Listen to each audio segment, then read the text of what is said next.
संविधान के सम्मान में, संविधान के सम्मान में, संविधान के सम्मान में।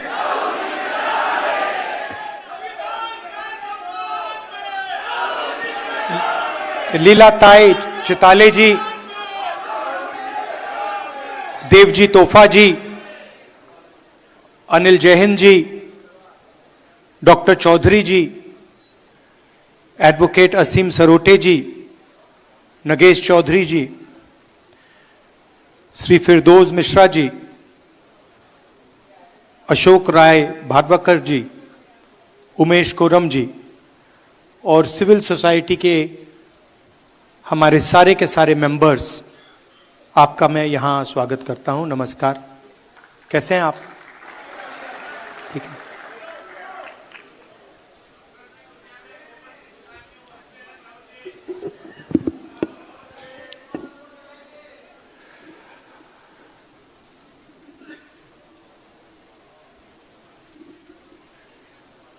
ऐसे अब हम 3-4 सम्मेलन कर चुके हैं।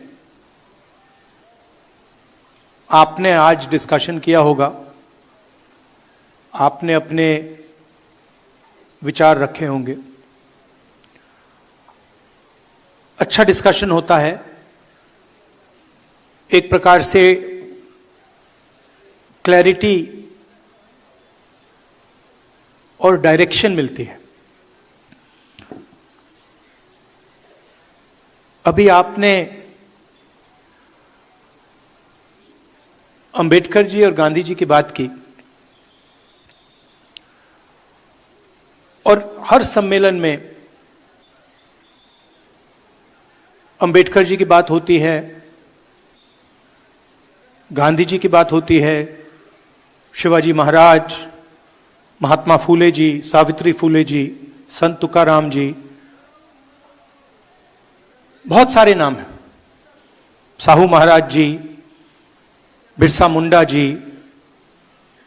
अंबेडकर जी, गांधी जी, उसमें बुद्ध भगवान का नाम जोड़ा जाता है, बसवना, नारायण गुरु। हर प्रदेश में आपको ऐसे 2-3 नाम मिलेंगे।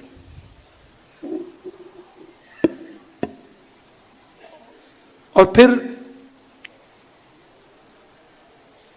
उनकी याद करते हैं हम। गांधी जी अमर रहें, अंबेडकर जी अमर रहें, हाथ जोड़ते हैं उनके सामने, माला लगती है। मगर सच्चाई है कि जब हम अंबेडकर जी की बात कर रहे हैं, गांधी जी की बात कर रहे हैं, तो हम एक व्यक्ति की बात नहीं कर रहे।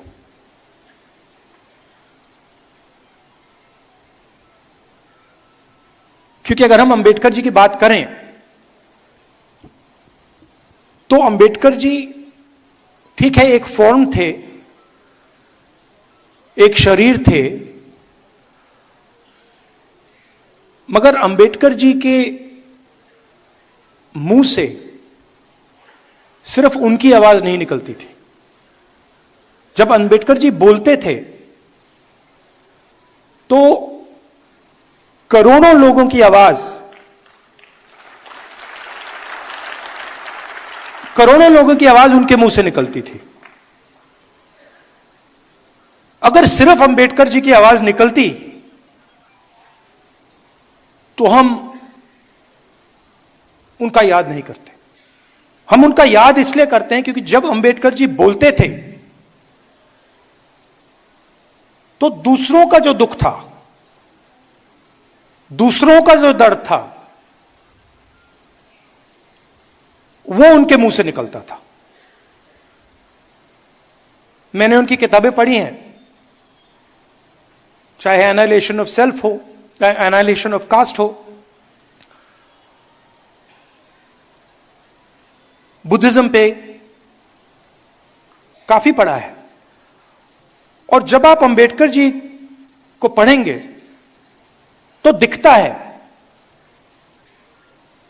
कि यह व्यक्ति अपनी बात नहीं कर रहा है, यह व्यक्ति दूसरों की बात कर रहा है। और इस व्यक्ति के अंदर, जो हर नेता के अंदर लड़ाई होती है,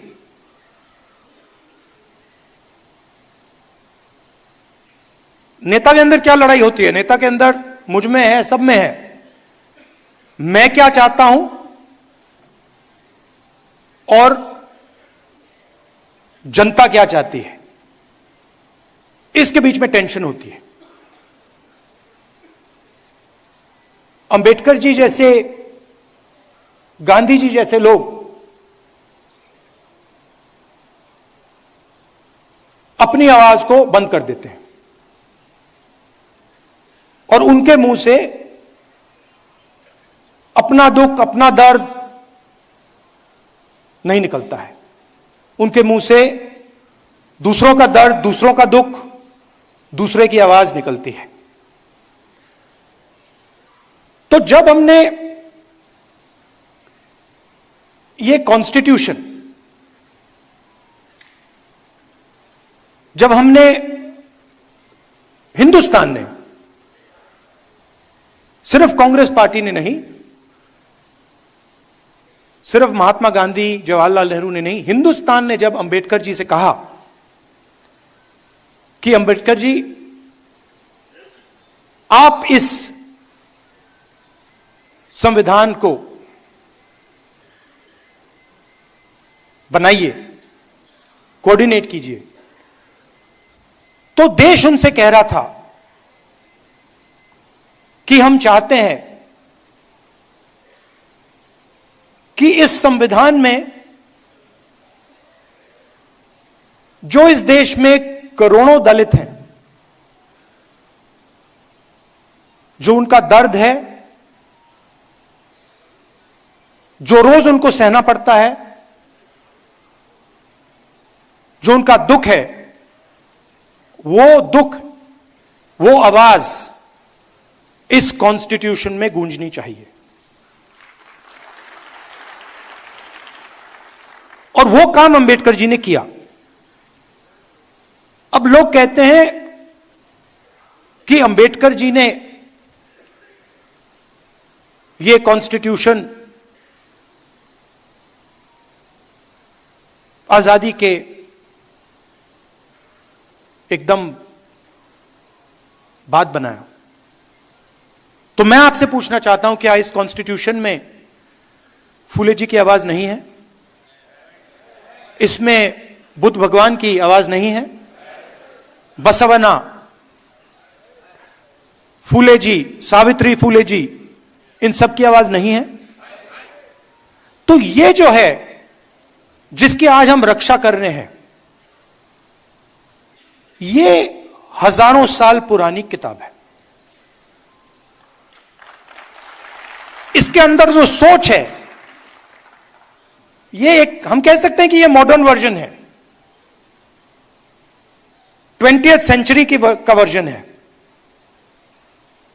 मगर इसमें जो सोच है वो हजारों साल पुरानी है।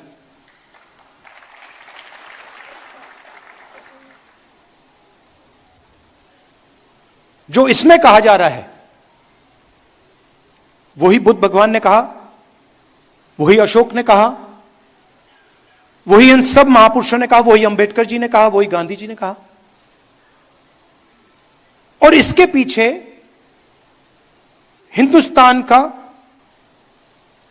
एक विजन है। यह सिर्फ एक किताब नहीं है, यह एक जीने का तरीका है, मरने का तरीका है, कि अगर हम जिएंगे, देश में जिएंगे, तो एक दूसरे का आदर करेंगे,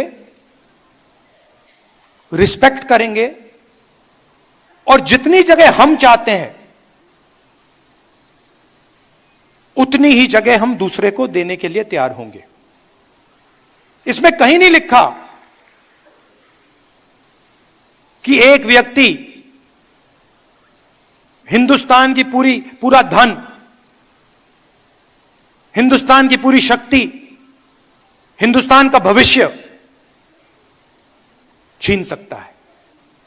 इसमें लिखा है कि समानता होनी चाहिए, वन मैन वन वोट होना चाहिए, सबका आदर होना चाहिए, हर धर्म का आदर होना चाहिए, हर जात का, हर प्रदेश का, हर भाषा का आदर होना चाहिए। तो जब आरएसएस के लोग, बीजेपी के लोग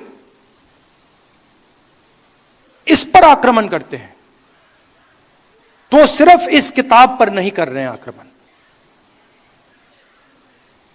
वो हिंदुस्तान की आवाज पर आक्रमण कर रहे हैं। कॉन्स्टिट्यूशन से हमारे इंस्टीट्यूशंस बनते हैं, सरकार के अलग अलग संस्थाएं बनती हैं, इलेक्शन कमीशन बनता है। अगर कॉन्स्टिट्यूशन नहीं होता, ये नहीं होता, तो इलेक्शन कमीशन नहीं होता। राजाओं महाराजाओं के पास इलेक्शन कमीशन नहीं होता था।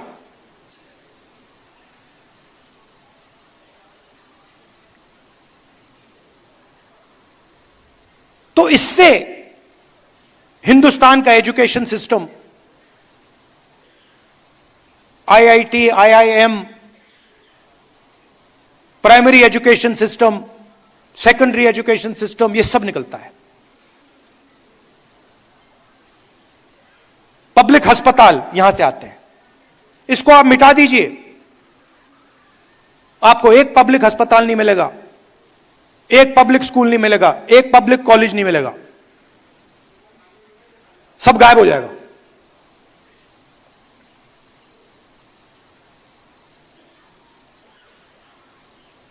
और आरएसएस एक के बाद एक, आरएसएस इस पे सीधा आक्रमण नहीं कर सकती है, डरते हैं। अगर सामने से इसके साथ लड़ गए, वो 5 मिनट में हार जाएंगे।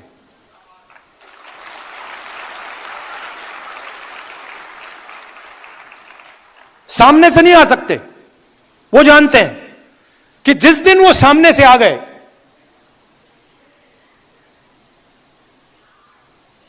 उसी दिन कहानी खत्म हो जाएगी। तो छुप के आते हैं, अलग अलग शब्दों के पीछे छुप के आते हैं। विकास, प्रगति, इकोनॉमी, अलग अलग शब्दों के पीछे छुप के आते हैं,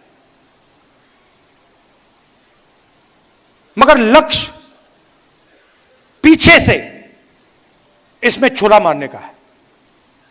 अच्छा, दम होता तो आगे से आते, दम होता तो कहते भाई आ रहे हैं, और हम भी कहते भैया आ जाओ।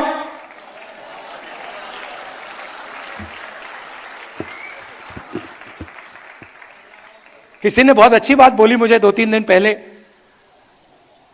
अगर गीदड़ किसी जानवर को गला पकड़ के मारता है तो वो शेर नहीं बन जाता है।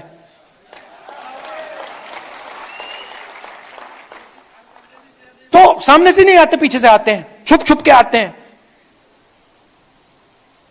शिशु मंदिर के पीछे छुपकर, एकलव्य स्कूल के पीछे छुपकर। सच्चाई है, मैंने अभी देखी, बड़ी सी बिल्डिंग है,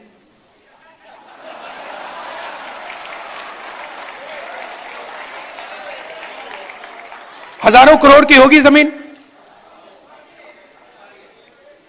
ये शिशु मंदिर का पैसा आया कहां से? ये मध्य प्रदेश की सरकार का पैसा है, राजस्थान की सरकार का पैसा है, बाकी प्रदेशों की सरकार का पैसा है, नेशनल हाईवे का पैसा है। उसको आप कह सकते हो विकास का पैसा है। गुजरात मॉडल का पैसा है, अंबानी अदानी का पैसा है। तो बीच में राहुल गांधी की आवाज नहीं, बीच में से एक और आवाज निकली। नहीं, वो दूसरी है, वो दूसरी वाली है। मगर बीच में मैं सुन रहा था। अब मेरा काम जनता की आवाज सुनने का है, तो मैं सुन रहा था और पहले एक छोटी सी आवाज आई, छोटी सी थी, जाति जनगणना। वो कोने से आई, वो ऐसे मतलब अगर मीटिंग हो, वो 200-300 लोगों ने नहीं कही, वो एक आदमी आया कोने से कहता है जाति जनगणना। और फिर आस्ते आस्ते वो जाति जनगणना, जाति जनगणना, जाति जनगणना फैलती जा रही है। इसको हमने जाति जनगणना नाम दिया है। जैसे अंबेडकर जी की सोच, बसवना, गांधी जी की सोच को हमने यह नाम दिया है कॉन्स्टिट्यूशन, वैसे ही जाति जनगणना को हमने नाम दिया है। मगर जाति जनगणना का असली मतलब न्याय है। क्योंकि अगर इस देश में 90% लोगों के पास कोई पावर ही नहीं है, कोई पैसा नहीं है, कोई धन नहीं है, कोई एसेट्स नहीं है,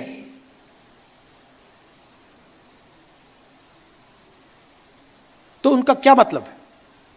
आपने कहा, यह शब्द बहुत यूज होता है आजकल, समानता, सॉरी, आदर, रिस्पेक्ट।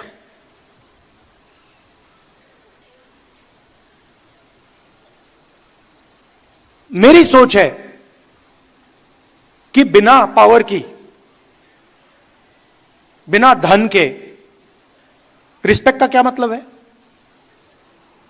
कोई भूखा मर रहा है, उसकी कोई सुनता नहीं है, 24 घंटा दुखी रहता है, और मैं जाके उस पर माला लगा दूं को भैया मैं आपकी इज्जत करता हूं, उसका क्या मतलब?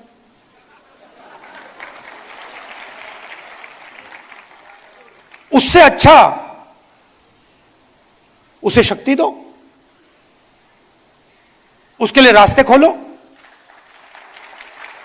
उसको थोड़ा सा धन दिलवाओ, उसको थोड़ी पावर दो, और फिर आपकी रिस्पेक्ट की जरूरत ही नहीं पड़ेगी।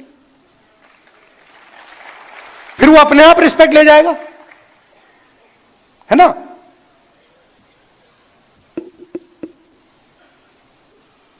तो मैं चाहता हूं कि ये जो सबसे बड़ा सवाल हमारे सामने है,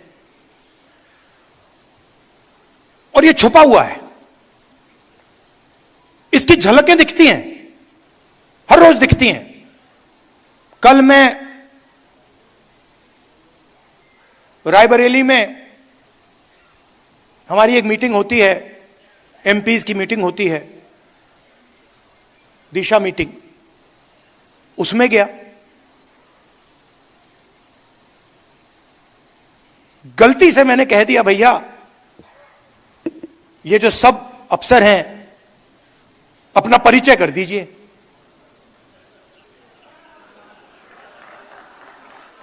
गलती से कह दिया मैंने। अब परिचय शुरू हुआ, उसमें मुझे एक दलित नाम ना सुनाई दे, एक ओबीसी नाम ना सुनाई दे। फिर मैंने पता लगाया, मैंने अपने सेक्रेटरी से कहा भैया ये इन सब के नाम निकालो और पता लगाओ इनमें से ओबीसी कितने हैं, दलित कितने हैं, आदिवासी कितने हैं, माइनॉरिटी के कितने हैं। झलक दिखी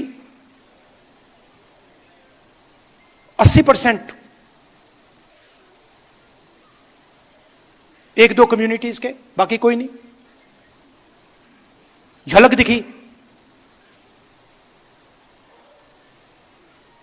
कभी कभी मैं गंगाराम अस्पताल चला जाता हूं, वहां पे दिखती है।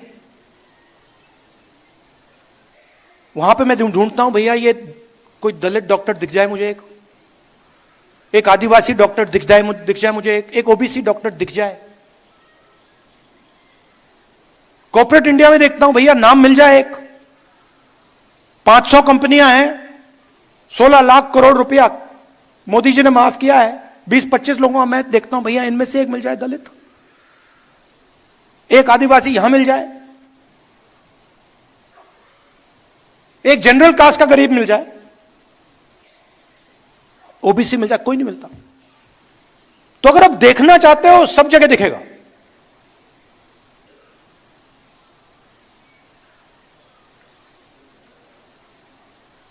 जुडिशरी में हाई कोर्ट्स देख लीजिए,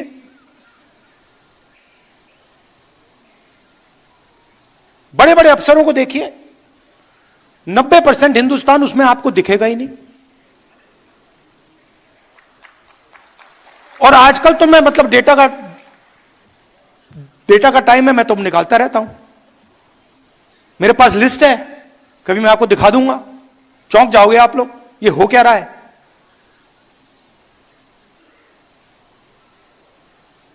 अदानी जी की कंपनी में मैंने मैनेजमेंट टीम को देखा, कौन लोग हैं ये?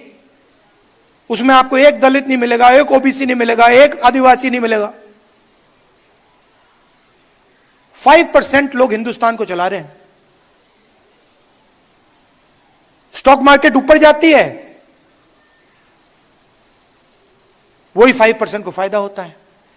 पॉलिसी बनती है, उन्हीं 5% का फायदा होता है। 16 लाख करोड़ रुपए उनके माफ हो जाते, कोई चू नहीं बोलता। और मैंने कर्नाटक में कह दिया भैया किसानों का कर्जा माफ होगा, मतलब मीडिया में 24 घंटा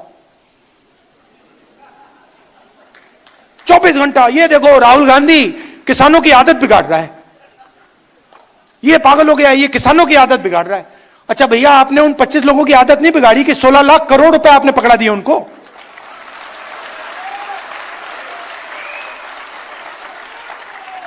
तो जहां भी कोई 90% की बात करे वो आदत बिगाड़ना है। अलग अलग शब्द यूज होते हैं। किसान अगर अपना बैंक लोन वापस ना दे, उसको लाठी मार के जेल में डाल देते हैं, कहते हैं डिफॉल्टर हो तुम,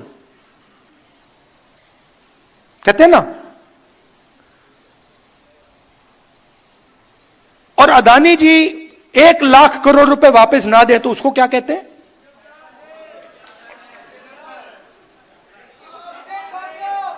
देशभक्त। एक को डिफॉल्टर बना देते हैं और दूसरे को बिजनेसमैन नाम दे देते हैं। वो बेचारा जेल चला जाता है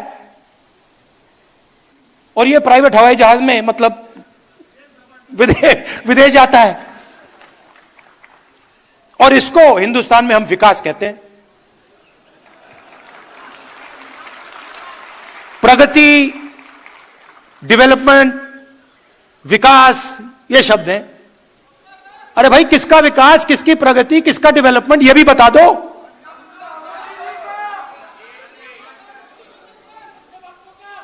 तो इसीलिए ये जो छोटी सी आवाज निकली जाति जनगणना ने,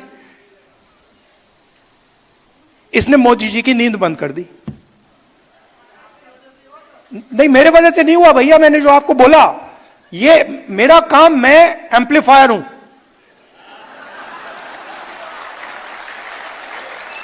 मेरा काम एम्पलीफिकेशन है। मेरा काम आपके पास आकर सुनने का है। मेरा काम, जो मेरा लक्ष्य है ना, उसको खत्म करने का, उसको मारने का है। जो मेरे अंदर लक्ष्य है कि भैया मुझे ये चाहिए, मुझे वो चाहिए, मुझे वो चाहिए, उसको मारने का है। मैं हर रोज सुबह उठकर उसको मारता हूं। और मेरा काम आपकी आवाज, जो हिंदुस्तान के गरीब लोग हैं, उनकी आवाज सुनने का है। ये मुझ में कोई कंफ्यूजन नहीं है। तो ये आवाज निकली छोटी सी, पहले कहती है भैया जाति जनगणना। मैंने सुना, फिर थोड़ी फैली, फिर और फैली, और फिर उसके बाद मैं देख रहा था मोदी जी का चेहरा बदलने लग गया।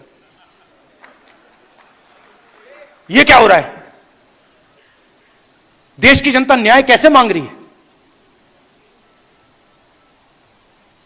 जाति जनगणना से सब कुछ साफ हो जाएगा। हिंदुस्तान के हर गरीब व्यक्ति को, चाहे वो जनरल कास्ट का हो, दलित हो, आदिवासी हो, पिछड़े वर्ग का हो, माइनॉरिटी हो, महिला हो, जो भी, सबको पता लग जाएगा कि इस देश में हमारे हाथ में कितनी पावर है, हमारे हाथ में कितना धन है, मतलब हमारा क्या रोल है। और मैं गारंटी देके कह रहा हूं कि जब हम हिंदुस्तान के एसेट्स को देखेंगे, हिंदुस्तान की पूंजी को देखेंगे, उसमें आपको दिखेगा कि वहां पे ना कोई दलित है, ना कोई आदिवासी है, ना कोई पिछड़ा है।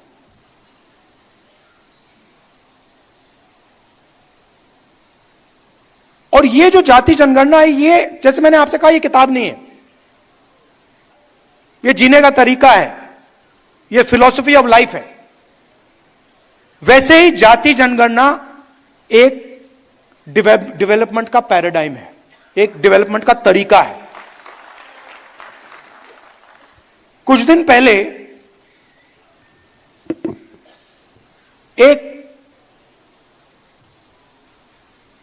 दुनिया में एक बहुत बड़ा इकोनॉमिस्ट है, नाम नहीं लूंगा, वो इनइक्वालिटी पे काम करता है। तो मेरी उसके साथ बात हुई, मैंने उससे पूछा, वो प्रेजेंटेशन दिया उसने मुझे, और उसने मुझे कहा, राहुल, हिंदुस्तान दुनिया में सबसे अनइक्वल देशों में है।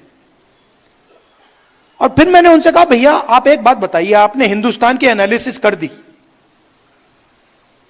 आपने प्रेजेंटेशन दे दिया मुझे, मगर इस पूरे प्रेजेंटेशन में आपने एक बार जात शब्द का प्रयोग नहीं किया। मतलब जो इनइक्वालिटी का सोर्स है, जहां से इनइक्वालिटी निकल रही है, उसकी तो आपने चर्चा ही नहीं की।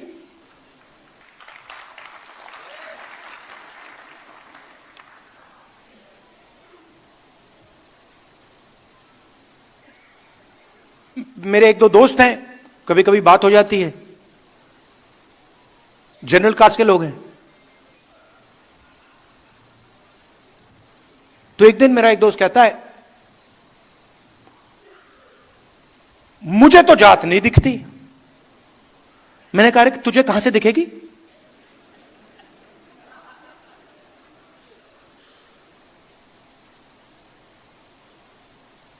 जात नहीं है क्योंकि मुझे नहीं दिखती, आपको नहीं दिखेगी वो। अगर आप उसको देखना चाहते हो तो आपको ढूंढना पड़ेगा, मगर दलित को नहीं ढूंढनी पड़ेगी। दलित को रोज दिखती है, पिछड़ों को रोज दिखती है, आदिवासियों को रोज दिखती है, महिलाओं को भी दिखती है। तो जाति जनगणना से क्लैरिटी आ जाएगी, नया पैराडाइम बनेगा। और इसीलिए बीजेपी के लोग, आरएसएस के लोग, मैं आपको बता रहा हूं, अभी वहां पे डिस्कशन चल रहा है जाति जनगणना के बारे में, बड़ी मीटिंग चल रही है, क्या पोजीशन लें, क्या कहना चाहिए। मैं कहना चाहता हूं, कुछ भी कर लो, जाति जनगणना होने वाला है। आपको जो डिस्कशन करने हैं, मीडिया में जो लिखवाना है लिखवा लो। हिंदुस्तान की जनता ने निर्णय ले लिया है, जाति जनगणना होगा, और ये 50% वाली जो आपने बना रखी है दीवार, इसको तोड़ा जाएगा।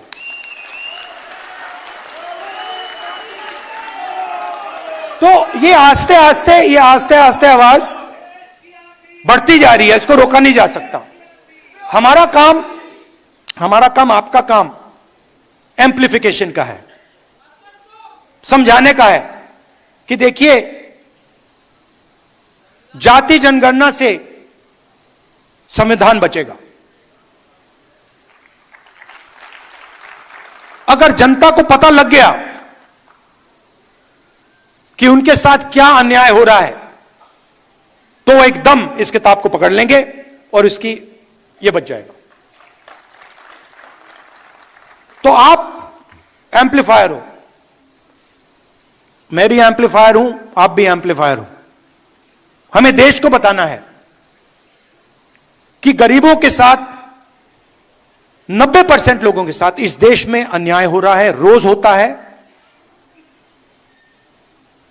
और उसके खिलाफ हम सब लड़ रहे हैं। और पहले 2 कदम जाति जनगणना और 50% की दीवार, यह है। अब मोदी जी कहते हैं, आपने सुना होगा, जब भी मैं जाति जनगणना की बात करता हूं, मोदी जी कहते हैं, देखिए राहुल गांधी देश को बांटने की कोशिश कर रहा है। कहते हैं ना, मैं देश को बता रहा हूं कि 90% लोग इस देश की प्रगति में शामिल ही नहीं है।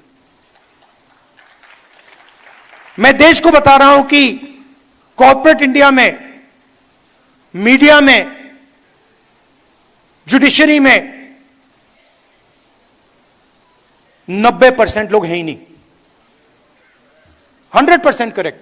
अच्छा, अगर आपको देखना है, अगर आपको आदिवासी, दलित, पिछड़े लोग देखने हैं, मैं आपको बता दूंगा कहां मिलेंगे। जेल में, मनरेगा की लाइन में, मैन्युअल लेबर में। ये जो सड़कें बनती हैं, ये जो इमारतें बनती हैं, ये जो इमारत बनी है, ये 90% ने बनाई है। ये जो है ये 90% ने बनाया है। मगर इसका फायदा उसको नहीं मिला, इस इमारत का फायदा उसको नहीं मिला। बस तो यही सवाल है, यही सवाल मैं उठा रहा हूं और मुझे बहुत अच्छा लग रहा है, मजे आ रहे हैं मुझे। जहां भी जाता हूं मैं, मतलब खुशी से जाता हूं, आप जैसे लोगों से मिलता हूं। थिंकिंग एक ही है, आप मुझे समझते हो, मैं आपको समझता हूं।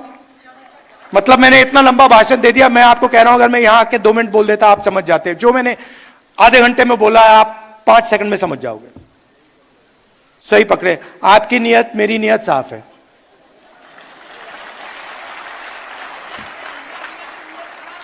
तो एक टीम जैसे काम करना है और पहला लक्ष्य है जाति जनगणना और 50% वाली दीवार। जय संविधान। आप सबका बहुत बहुत धन्यवाद, बहुत प्यार, नमस्कार, जय हिंद। बहुत बहुत धन्यवाद। अब मैं निवेदन करूंगा अमन कांबले जी से, वो आए और धन्यवाद भाषण रखें। 2 मिनट रुकिए। सर, नागपुर में 2 विचारधाराओं के केंद्र है, एक समानता का और एक विषमता का। नागपुर में आज संविधान सम्मेलन के माध्यम से माननीय राहुल गांधी जी ने विषमता के विरुद्ध समानता की आवाज बुलंद की है, सामाजिक न्याय की, देश के संविधान की और देश के तमाम लोगों की आवाज बुलंद की है। इसके लिए बहुत बहुत सर आपका आभार, साधुवाद और मंगल कामना। इसके अलावा देश भर के सामाजिक संगठनों के माध्यम से संविधान सम्मेलन का आयोजन करने वाले डॉक्टर अनिल जयहिंद जी, माननीय राजेंद्र पाल गौतम जी, माननीय बुंदला ताई जी और अशोक भारती जी और मंच पर आसीन सभी सम्माननीय जो अतिथि है, इन सब का आभार और आप सब लोगों का आभार। और इसकी तहत ही मैं अपना धन्यवाद प्रकट करता हूं। धन्यवाद। अब राष्ट्रगान के लिए, राष्ट्रगान के सभी लोग अपने अपने स्थान पर खड़े हो जाएंगे।